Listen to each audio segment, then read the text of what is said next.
नमस्कार दोस्तों, पीसीएसएम के अपने यूट्यूब परिवार में आप सभी का स्वागत है। अभी हम लोग एनसीईआरटी के 6th क्लास के हिस्ट्री को कवर कर रहे हैं, जिसमें आज हमारा अध्याय 2 होगा। इससे पहले हम लोगों ने अध्याय 1 का अध्ययन कर चुके हैं तथा इससे पहले हम लोगों ने साइंस का भी अध्ययन कर चुके हैं। अगर आप लोग उसको नहीं देखें तो एक बार ज़रूर देखिए। हम उम्मीद करते हैं कि आपको ज़रूर अच्छा लगेगा।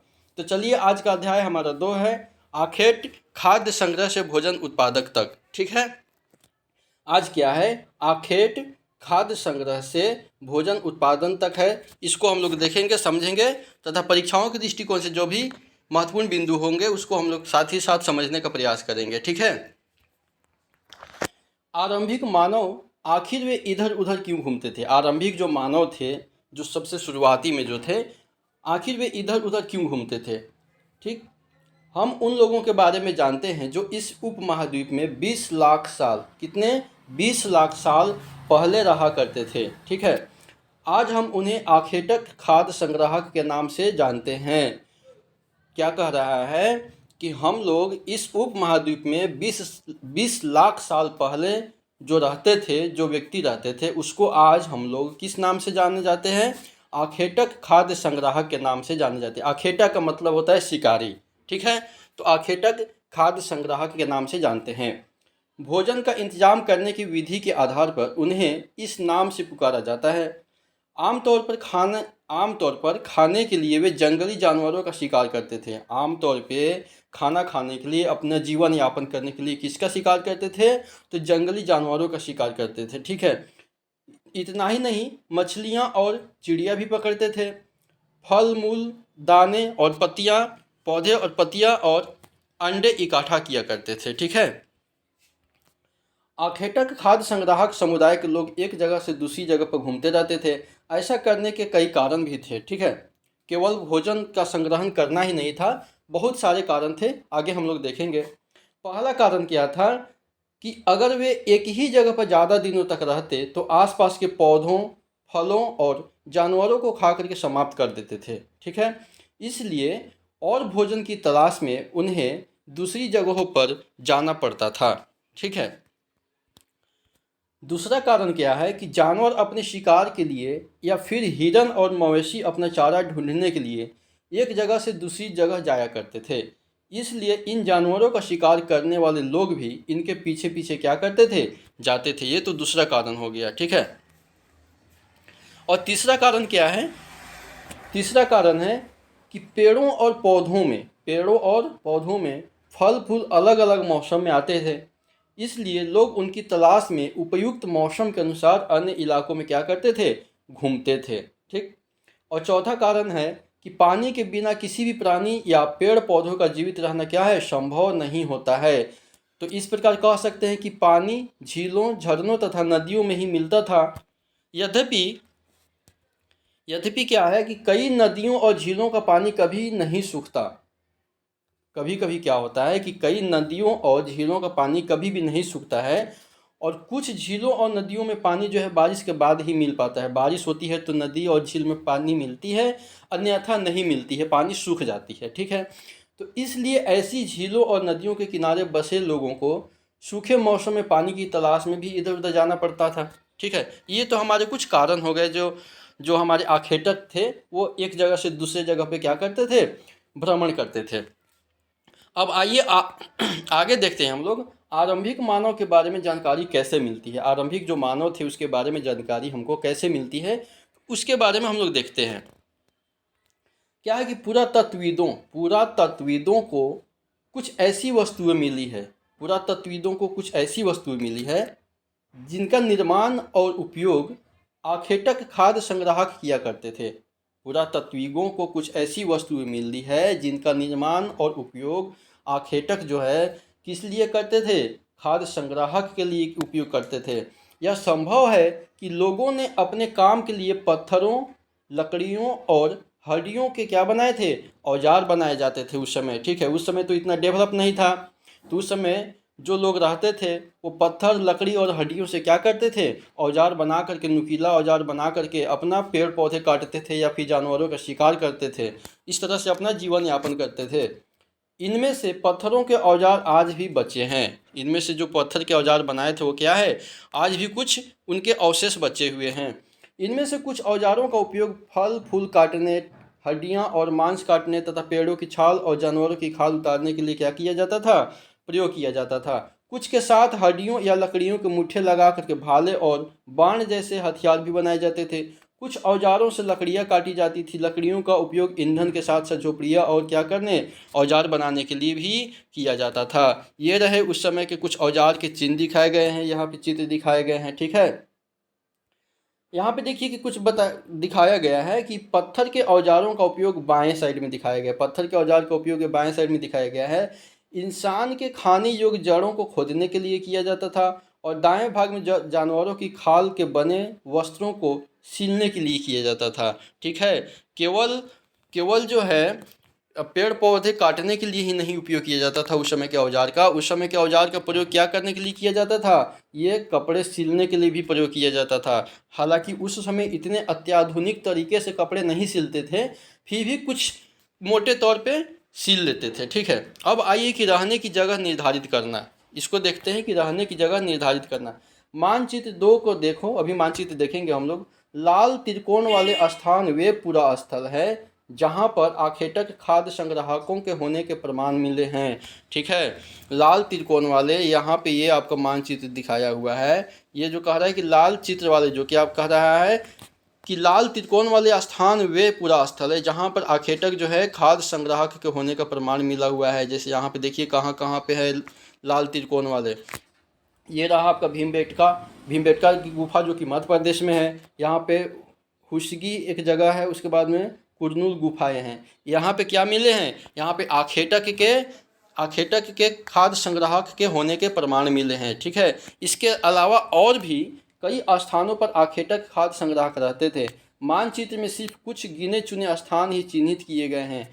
कई पूरा पूरा स्थल नदियों और झीलों के किनारे पाए गए हैं। ठीक है, इसमें तो बहुत कम ही दिया गया है, लेकिन और जगह पे भी पाए जाते थे। और ये जो मानचित्र दिया हुआ है इसमें सब दिया हुआ है कि पूरा पाषाण कालीन पूरा स्थल कहाँ कहाँ है, नवपाषाण कालीन पूरा स्थल कौन सा है, महापाषाण कालीन पूरा स्थल कौन सा है। ये आप लोग एक बार और दोबारा वीडियो को जूम करके देख लीजिएगा। ठीक है, चूँकि पत्थर के उपकरण बहुत महत्वपूर्ण थे। क्या थे, पत्थर के उपकरण बहुत महत्वपूर्ण थे, इसलिए लोग ऐसी जगह ढूंढते रहते थे जहां अच्छे पत्थर मिल सके। ठीक है, आगे क्या है, यहाँ पे भीमबेटका की गुफा के बारे में बताया गया है। भीमबेटका जो है आधुनिक मध्य प्रदेश में, अभी बताया हमने कि भीमबेटका की गुफा कहाँ है, मध्य प्रदेश में है।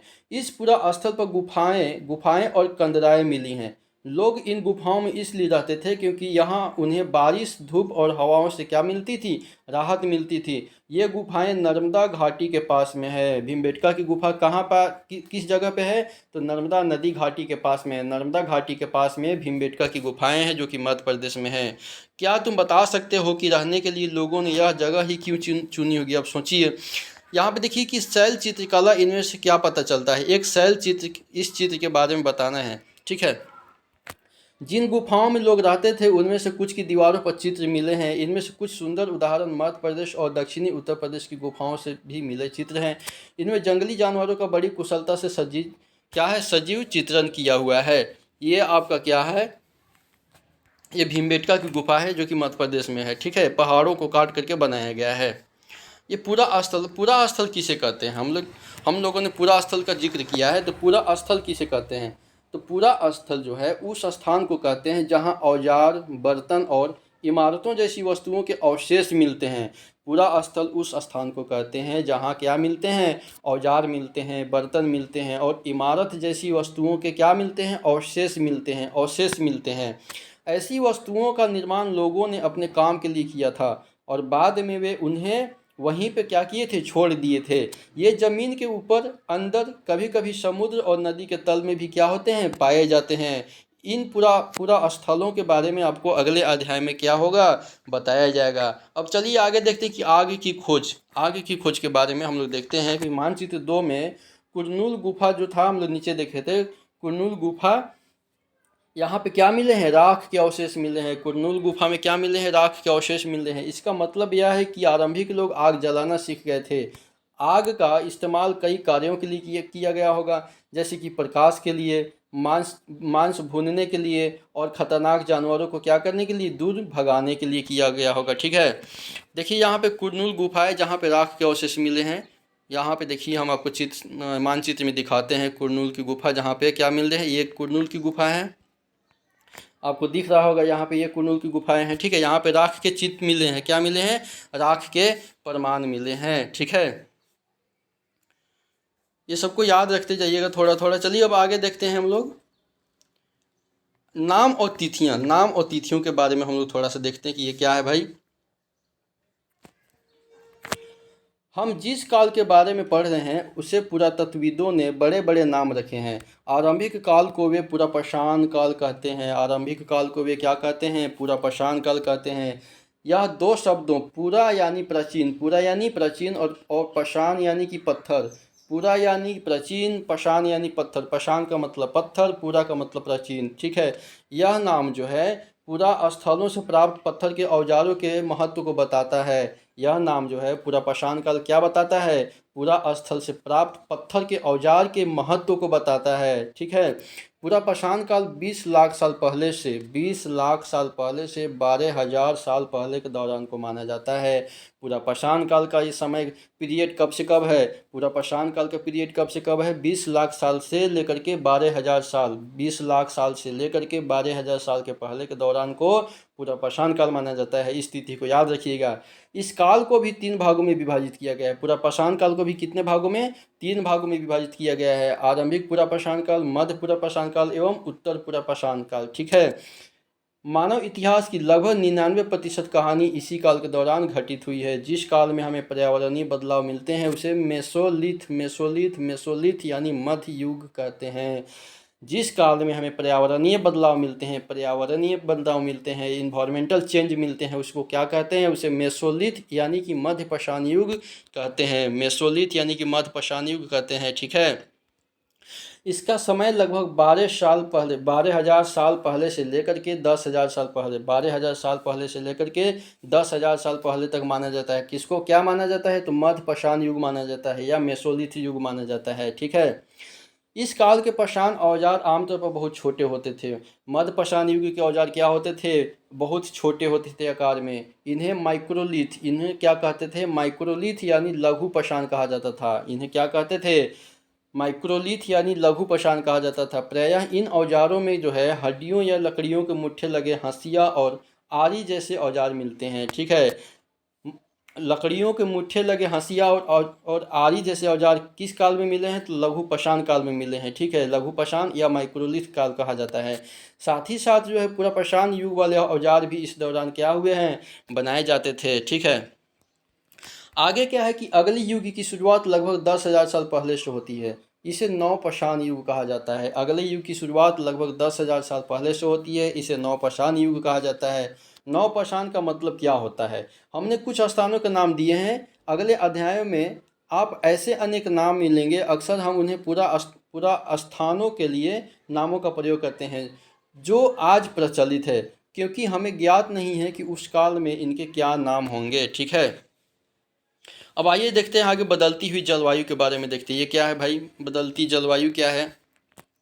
तो लगभग 12,000 साल पहले, ठीक है, लगभग 12,000 साल पहले दुनिया की जलवायु में बड़े बदलाव आए और गर्मी बढ़ने लगी। इसके परिणाम स्वरूप कई क्षेत्रों में घास वाले मैदान बनने लगे। इससे हिरन, बारहसिंगा, भेड़, बकरी और गाय जैसे उन जानवरों की संख्या भी बढ़ी जो घास खा करके क्या करते थे, जिंदा रहते थे। ठीक है, आगे क्या है कि जो लोग इन जानवरों का शिकार करते थे वे भी इनके पीछे आए और इनके खाने पीने की आदतों और प्रजनन के समय की जानकारी क्या करने लगे, हासिल करने लगे। हो सकता है कि तब लोग इन जानवरों को पकड़ करके अपनी ज़रूरत के अनुसार पालने की बात भी क्या सोचने लगे होंगे। साथ ही साथ इस काल में मछली भी भोजन का एक महत्वपूर्ण क्या बन गया था, महत्वपूर्ण स्रोत बन गया था। ठीक है, खेती और पशुपालन की शुरुआत। आइए देखते हैं कि खेती और पशुपालन की शुरुआत इसी दौरान जो है उपमहाद्वीप के भिन्न भिन्न इलाकों में गेहूं, जौ और धान जैसे अनाज प्राकृतिक रूप से क्या करने लगे, उगने लगे थे। शायद महिलाओं, पुरुषों और बच्चों ने इन अनाजों को भोजन के लिए बटोरना शुरू कर दिया होगा। साथ ही वे यह भी सीखने लगे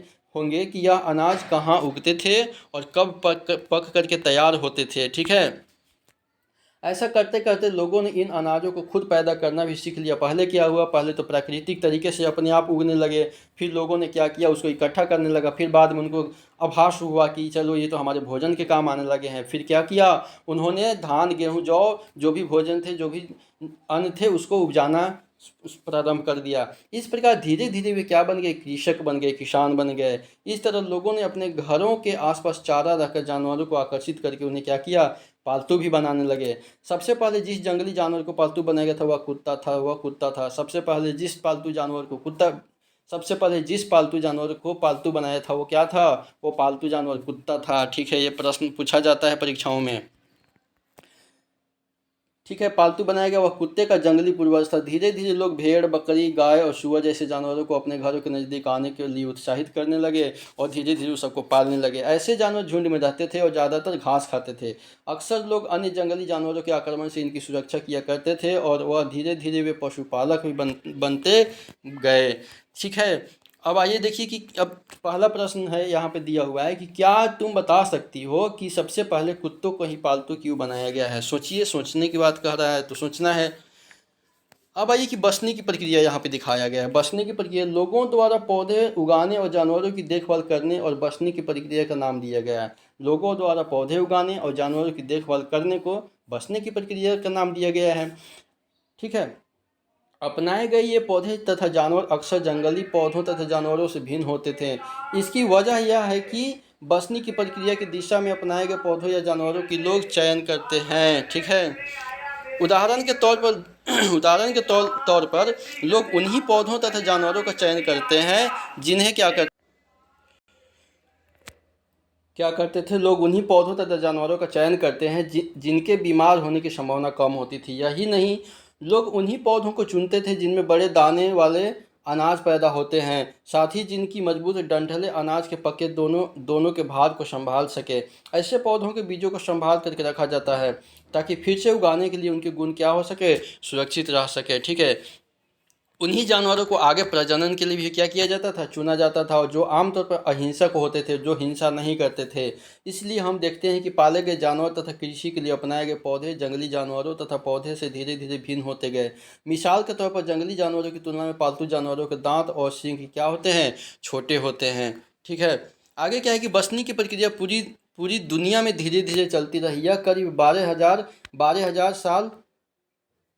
12,000 साल पहले शुरू हुई। वास्तव में आज हम जो भोजन करते हैं वे इसी बसने की प्रक्रिया की वजह से है। कृषि के लिए अपनाई गई सबसे प्राचीन फसलों में गेहूं तथा जौ आते हैं। कृषि के लिए अपनाई गई सबसे प्राचीन फसल कौन सा है, गेहूं तथा जौ, गेहूं तथा जौ, गेहूं तथा जौ। मैं बार बार रिपीट क्यों कर रहा हूँ, ये आपकी परीक्षाओं के दृष्टिकोण से काफ़ी महत्वपूर्ण बिंदु है। ठीक है, इसको याद रखिएगा कि कृषि के लिए अपनाई गई सबसे प्राचीन फसल कौन सा है, गेहूँ और जौ है। उसी तरह सबसे पहले पालतू बनाए गए जानवरों में कुत्ते हैं, कुत्ते के बाद में भेड़ बकरी आते हैं। ठीक है, इसको याद रखिएगा आप लोग। अब आइए देखते हैं कि एक नवीन जीवन शैली के बारे में देखते हैं।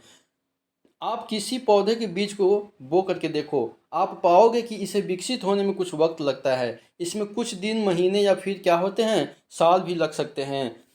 इसलिए जब लोग पौधे उगाने लगे तो उनकी देखभाल के लिए उन्हें एक ही जगह पर लंबे समय तक क्या करता था, रहना पड़ता था। बीज बोने से लेकर के फसलों के पकने तक, पौधों की सिंचाई करने में, खरपतवार हटाने, जानवरों और चिड़ियों से उनकी सुरक्षा करने में, ऐसे जैसे बहुत से काम शामिल थे। कटाई के बाद अनाज का उपयोग बहुत संभाल करके करना पड़ता था। अनाज जो भोजन और बीज दोनों ही रूपों में बचा करके रखना आवश्यक हो गया था। इसके लिए लोगों ने इसके लिए भंडारण की बात भी क्या हुआ था, सोचने लगा था। बहुत से यहाँ पे दिखाया गया, बहुत से इलाकों में लोगों ने मिट्टी के बड़े बड़े भी बर्तन भी बनाए गए थे, टोकरियाँ बुनी या फिर जमीन में गड्ढा खोदा। क्या तुम्हें लगता है कि शिकारी या भोजन संग्रह करने वाले बर्तन बनाते और उनका प्रयोग करते होंगे? अपने जवाब का कारण बताना है। ठीक है, अब आइए आगे क्या है कि जानवर चलते फिरते खाद्य भंडार। ठीक है, जानवर बच्चे देते हैं जिससे उनकी संख्या बढ़ती है। अगर जानवरों की देखभाल की जाए तो उनकी संख्या तो बढ़ती ही है, साथ ही साथ उनसे दूध भी प्राप्त हो सकता है, जो भोजन का एक अच्छा स्रोत भी है। यही नहीं, जानवरों से हमें मांस भी मिलता है। दूसरे शब्दों में पशुपालन भोजन के भंडारण का क्या है, एक सही तरीका है। ठीक है, यहाँ पे दिया हुआ कि भोजन के अतिरिक्त जानवरों से और क्या क्या मिल सकता है, आज जानवरों का उपयोग किस लिए होता है। तो भोजन के अतिरिक्त जानवरों से हमको क्या मिलता है, भोजन के अतिरिक्त जानवरों से क्या मिलता है, सोचिए।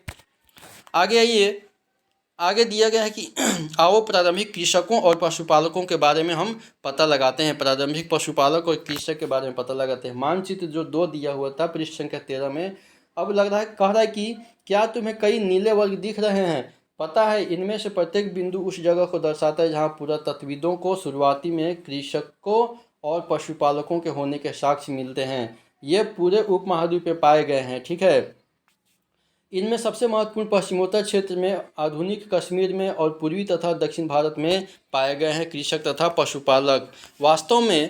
वास्तव में ये निर्दिष्ट स्थान कृषकों और पशुपालकों की बस्तियां थी या नहीं थी, इन्हें जांचने के लिए वैज्ञानिक खुदाई में मिले पौधों और पशुओं की हड्डियों के नमूने का अध्ययन करते हैं। ठीक है, इनमें से सबसे रोचक जले हुए अनाज के दानों के अवशेष मिले हैं। ऐसा लगता है कि ये गलती से या फिर जानबूझकर जलाए गए होंगे। वैज्ञानिक इन अनाज के दानों की पहचान कर सकते हैं। इस तरह हमें पता चलता है कि इस उपमहाद्वीप में विभिन्न भागों में बहुत सारी फसलें उगाई जाती रही होंगी।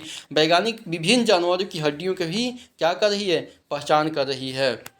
आगे क्या कि अस्थायी जीवन की ओर पुरातत्वविदों को कुछ स्थानों पर झोपड़ियों और घरों के निशान भी मिले हैं, जैसे कि बुर्ज होम वर्तमान कश्मीर में पड़ता है। यहाँ पे लोग गड्ढे के नीचे घर बनाते थे, जिन्हें गर्तावास कहा जाता है। ठीक है, गर्तावास कहा जाता है। गर्तावास कहाँ मिला हुआ है, बुर्ज होम के गर्तावास कहाँ से मिला हुआ है, अभी वर्तमान कश्मीर में है। ठीक है, ये वर्तमान कश्मीर में है, इसको याद रखिएगा। इनमें से उतरने के लिए सीढ़ियाँ होती थी, इससे उन्हें ठंड के मौसम में सुरक्षा मिलती थी। पुरातत्वविदों को झोपड़ियों के अंदर और बाहर दोनों ही स्थानों पर आग जलाने की जगह मिली होती थी। ऐसा लगता है कि लोग मौसम के अनुसार घर के अंदर या बाहर खाना पकाते होंगे। एक गर्तावास का चित्र बनाइए।